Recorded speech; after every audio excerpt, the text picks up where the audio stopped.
ধরে নেন আপনার মৃত্যু চলে আসলো, আর আপনার মনে হচ্ছে আমার এই কাজটা বাকি আছে। এখন মালাকুল মাউত আপনার সামনে উপস্থিত, আপনি যদি বলেন আর 2 মিনিট আমাকে সময় দাও, আমার কাজটা সেরেই চলে যাবো, হবে? এক মুহূর্ত বিলম্ব করতে পারবেন না। কি করে আপনি জোহরের আযান শুনে ঘরে, আপনার অফিসে, আদালতে, আপনার জমিতে, জায়গাতে আপনি কি করে বসে থাকতে পারেন?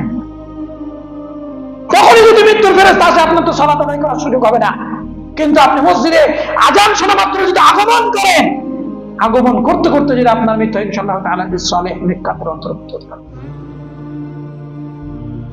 ফজরের জন্য, ফজরে ওঠার জন্য সামান্য একজন বাড়ির কোন মানুষ যদি রোগাক্রান্ত হয়, রোগী হয়ে যায়, স্ত্রী সন্তান যেই কেউ হোক না কেন, আর আমাকে কলকাতা পিজি যেতে হবে, ট্রেন রয়েছে 4:30টার সময়, কত রকম ব্যবস্থাপনা গ্রহণ করে, ঘুমাই না প্রয়োজনে সারা রাত।